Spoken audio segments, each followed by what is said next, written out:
Hello friends, good evening. आज हमारी ये साइकोलॉजी की क्लास रहेगी 7th। पहले वाली 6 क्लासेस आप चैनल की प्लेलिस्ट में जाके देख सकते हो। वीडियो हेल्पफुल रहेगी आपके आने वाले एसपीटेट के एग्ज़ाम के लिए। जो पहली बार आज हमारी वीडियो देख रहे होंगे उनको मैं बता देती हूँ कि हमने एसपीटेट के साइकोलॉजी के पार्ट के लिए एक सीरीज़ स्टार्ट करी हुई है।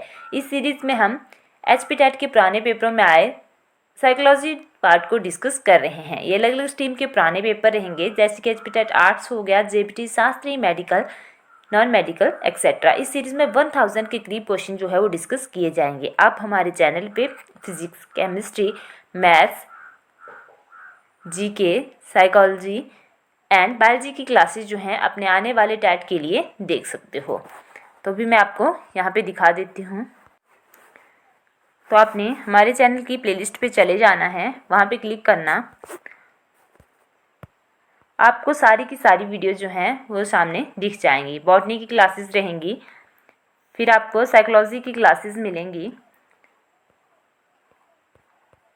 वैसे ही आपको फिजिक्स, केमिस्ट्री, ये मैथ्स की क्लासेस रहेंगी। 40 वीडियोस रहेंगी इसके अंदर। वैसे ही फिजिक्स की क्लासेस मिल जाएंगी आपको यहाँ पे। केमिस्ट्री की हैं, तो आप पुरानी क्लासेस यहाँ से देख लेना। अगर आपको और भी क्लासेस चाहिए होंगी तो जल्दी से जल्दी कमेंट करना, पर पहले पुरानी क्लासेस को देख लेना। अगर ये आपको अच्छी लगे तब फिर आप नेक्स्ट क्लासेस के लिए भी जल्दी से जल्दी कमेंट करके बताना, तभी हम नेक्स्ट क्लासेस भी यहाँ पे डाल देंगे। आपको 2017 टू 2021 तक जो पेपर हुए हैं एसपीटेट के, उनका केमिस्ट्री पार्ट भी आपको एक साथ सारा एक ही वीडियो में मिल जाएगा। वैसे ही फिजिक्स के मिल जाएंगे आपको, वैसे ही जीके के रहेंगे। तो आप हमारे चैनल की प्लेलिस्ट को देख सकते हो और जो जो आपके सब्जेक्ट रहेंगे फिर आप उस हिसाब से तैयारी कर सकते हो अगर आपने हमारे चैनल से करनी हो। 16. At the pre-primary stage, reading aloud while writing is given importance. This is based on the dash dash theory of learning. पूर्व प्राथमिक अवस्था में लिखते समय जोर से पढ़कर बोलने पर बल दिया जाता है। यह अधिगम के डैश डैश सिद्धांत पर आधारित है। तो यहाँ पे आपको 4 थ्योरीज यहाँ पे दी गई हैं। तो चारों ऑप्शन में से जो सही ऑप्शन इसके लिए रहेगा वो रहेगा कंडीशनिंग। जब भी आप इन थ्योरीज को पढ़ोगे तो ढंग से आपने पढ़नी है, ताकि अगर ऐसे क्वेश्चन आए तो बीच से वो निकल जाएं, क्योंकि क्वेश्चन जो है वो कैसे भी पूछा जा सकता है। और बिल्कुल ये सिंपल क्वेश्चन था। अगर आपने थ्योरी अच्छे से पढ़ी होगी तब फिर आपको पता लग जाना था कि इस वाले क्वेश्चन का आंसर क्या था। एक बार क्लासिकल कंडीशनिंग फिर से आई है तो मैं आपको बता देती हूँ कि क्लासिकल कंडीशनिंग को ही पायनियर कंडीशनिंग और एसएस टाइप लर्निंग के नाम से जाना जाता है। क्लासिकल कंडीशनिंग जो दी गई है वो दी गई है पेवलव के द्वारा। तो इतना आपने यहाँ से थोड़ा सा याद रख लेना है। नेक्स्ट क्वेश्चन रहेगा 17. Both the chronological age and the mental age of a pupil is 7 years. He may be classified rate of which category? तो सबसे पहले तो आपने फार्मूला लगाना है। फार्मूला रहेगा IQ का mental as upon chronological age into 100। अब यहाँ पे देखिए इन्होंने बोला है कि मेंटल एज और क्रोनोलॉजिकल एज जो है वो दोनों 7 ही दी गई हैं। तो भरो यहाँ पे मेंटल एज भी 7 ही है और क्रोनोलॉजिकल एज भी 7 ही है। तो मेंटल एज मैंने लिख दी यहाँ पे 7 और क्रोनोलॉजिकल एज भी रहेगी 7 इंटू 100। अब फिर 7 से 7 कट गया तो कितना आ गया ये 100। अब आपने ये देखना है, जो मैंने आपको पीछे एक टेबल बताया है वहाँ पे आपने देखना था कि 100 जो है वो कहाँ जैसे लाइज कर रहा है। तो अब मैं आपको उस टेबल की तरफ लेके चलती हूँ। तो एक साइड में इन्होंने IQ लिखा हुआ है और दूसरी साइड क्लासिफिकेशन। IQ रेंज दी गई है और क्लासिफिकेशन दी गई है।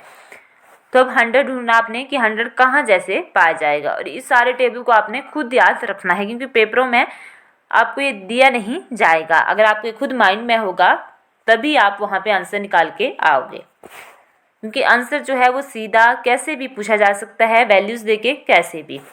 तो अब 100 कहाँ जैसे लाइज कर रहा है, वो कर रहा है 90 टू 109 के बीच में, इसी के बीच में रहेगा 100।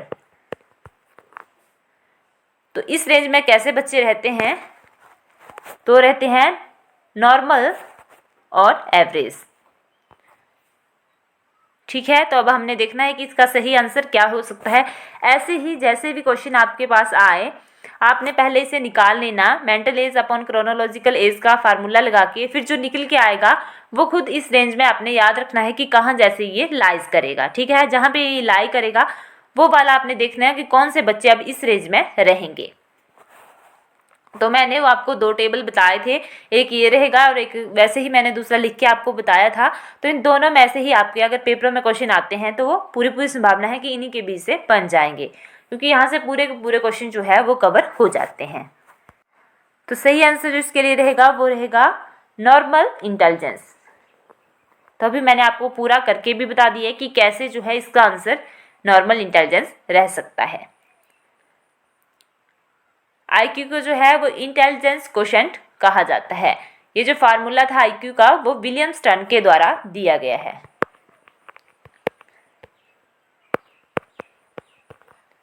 अगर मैं कॉन्सेप्ट की बात करूं आईक्यू को भी, तो वो भी विलियम स्टर्न के द्वारा ही दिया गया है। अगर कॉन्सेप्ट की बात की जाए, कॉन्सेप्ट ऑफ मेंटल एज की, कॉन्सेप्ट ऑफ मेंटल एज जो है was given by Alfred Binet. Alfred Binet. और एक क्वेश्चन और था आया हुआ कि who use the word IQ first. सबसे पहले जो आईक्यू वर्ड था वो किसके द्वारा यूज किया गया था, तो उसके लिए सही आंसर रहेगा टर्मन। तो इतना आपने यहाँ से याद रखना है। नेक्स्ट रहेगा question 18। Individual learns from his own mistake, this statement is based on which learning theory. 16 और 18 क्वेश्चन जो है वो सेम ही ये क्वेश्चन रहेंगे, दोनों थ्योरी से पूछे हुए क्वेश्चन है। व्यक्ति अपनी गलतियों से सीखता है, यह कथन अधिगम के कौन से सिद्धांत पर आधारित है। तो ये जो अधिगम का सिद्धांत जो रहेगा, सही आंसर रहेगा ट्रायल एंड एरर, जिसपे एक्सपेरिमेंट जो है कैट पे किया गया है। ये एक सीधा क्वेश्चन था।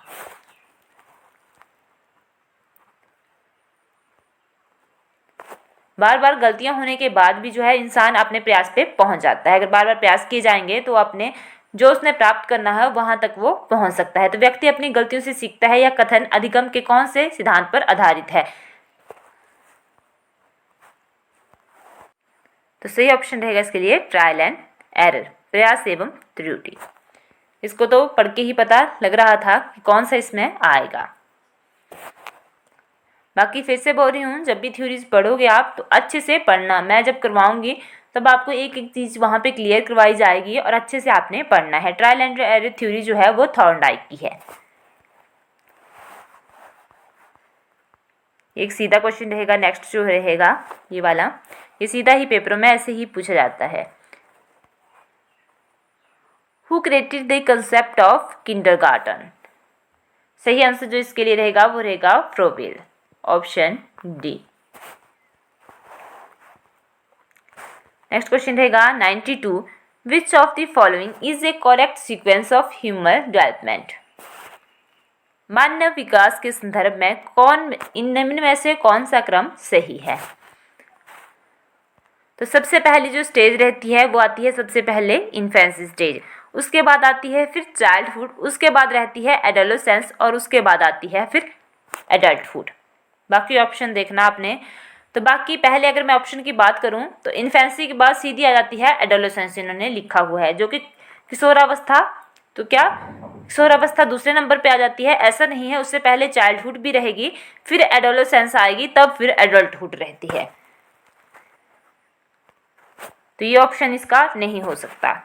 बाकी फिर इसकी बात करें, यहाँ पे भी सेकंड नंबर पे एडोलेसेंस इन्होंने लिखा है, वो भी गलत है, क्योंकि किशोरावस्था जो है वो तीसरे नंबर पे आएगी, उसके बाद फिर तब जाके प्रौढ़ावस्था आती है। बाकी मैं बात करूं इसकी तो ये तो बिल्कुल भी नहीं रहेगा, देख के ही पता लग रहा है, क्योंकि इन्फेंसी जो है वो सेकंड नंबर पे नहीं रहती है, सबसे पहले रहती है इन्फेंसी। तो फिर ऑप्शन जो सही रहेगा इसके लिए वो रहेगा बी। इन्फेंसी आती है सबसे पहले, उसके बाद फिर चाइल्डहुड, उसके बाद जो है एडोलेसेंस और लास्ट में रहती है एडल्टहुड, प्रौढ़ावस्था। तो ये क्वेश्चन आपका वहाँ से ही निकल जाना था जहाँ से मैंने आपको पहले बताया हुआ है। इन्फेंसी स्टेज को अर्ली चाइल्डहुड के नाम से भी जाना जाता है, जो कि रहती है 0 to 5 ईयर्स के बीच में। उसके बाद आती है फिर लेटर चाइल्डहुड पीरियड, यहाँ पे रहेगा चाइल्डहुड, तो रहेगा 5 to 12। उसके बाद आती है एडोलेसेंस 12 to 17 या 18 बोलो, और अडल्टहुड स्टेज रहेगी बियॉन्ड 17 और 18 ईयर्स ऑफ एज। तो ये रहेगा टोटल इसका फिर sequence.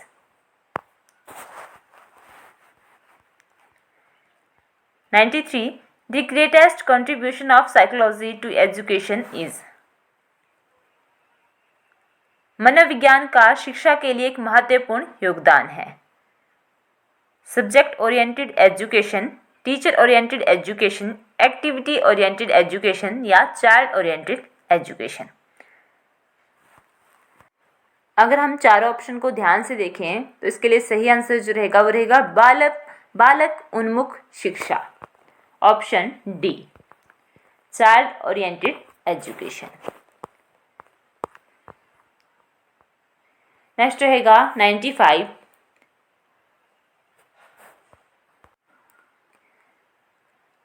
When a teacher considers boy as naturally better at mathematics than girls, it shows that a teacher is।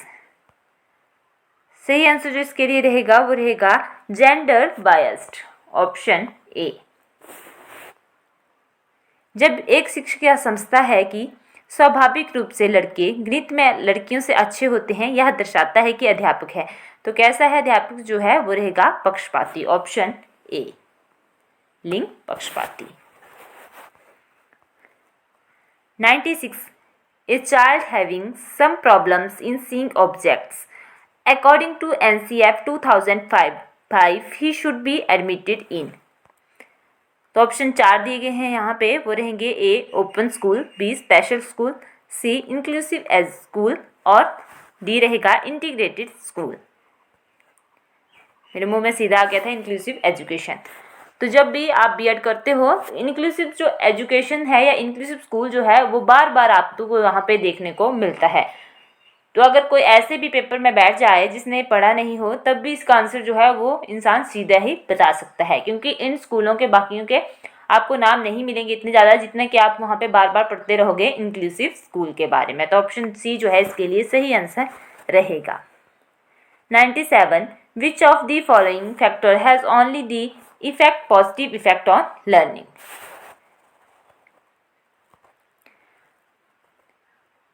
निम्नलिखित में से किस कारक का अधिगम पर सिर्फ सकारात्मक प्रभाव पड़ता है। तो यहाँ पे देखिए किसका पड़ सकता है। जितने भी ऑप्शन यहाँ पे दिए गए हैं उनका जो सही ऑप्शन जो रहेगा इनमें से वो रहेगा C, meaningful association, option C. 98 which of the following is not a domain of learning. तो आपने डोमेन्स ऑफ लर्निंग पढ़ी होंगी, जिसमें आपने कोग्निटिव का नाम भी सुना होगा, अफेक्टिव का भी और कोग्निटिव का भी। जबकि आपने जो फोर्थ ऑप्शन रहेगा यहाँ पे स्पिरिचुअल, इसका नाम नहीं सुना होगा। तो फिर ये क्वेश्चन भी आपको सीधा ही पढ़ के पता लग जाना था कि कोग्निटिव जो है वो भी डोमेन में रहता है, अफेक्टिव भी और कोग्निटिव भी। तो इन तीनों को छोड़ के जो आपने नहीं देखा होगा वहाँ पे वो रहता है स्पिरिचुअल, ऑप्शन डी।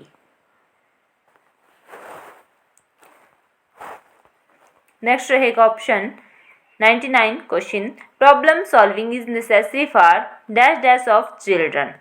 बालकों के डैश डैश लिए समस्या समाधान आवश्यक है।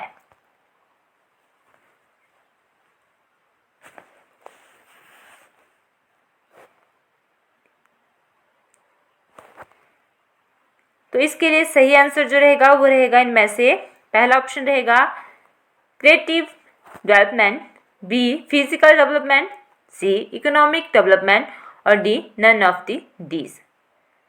तो सही आंसर जो रहेगा इसके लिए वो रहेगा क्रिएटिव डेवलपमेंट। बालकों के क्रिएटिव डेवलपमेंट लिए समस्या समाधान आवश्यक है, ऑप्शन ए जो है वो सही आंसर रहेगा। सृजनात्मक विकास, ऑप्शन ए सही रहेगा। नेक्स्ट क्वेश्चन रहेगा 100 which one is not the psychological factor. इनमें से कौन सा मनोवैज्ञानिक कारक नहीं है। तो खुद देखिए कौन सा नहीं लग रहा है आपको मनोवैज्ञानिक कारक जो है। ऑप्शन में रहेंगे, ए में है एज, बी में है मैचुरेशन, सी में है रेडीनेस और डी में है एटीट्यूड। तो इनसे जो अलग सा लग रहा है वो रहेगा एज। एज जो है वो साइकोलॉजिकल फैक्टर में नहीं आता है। ऑप्शन ए।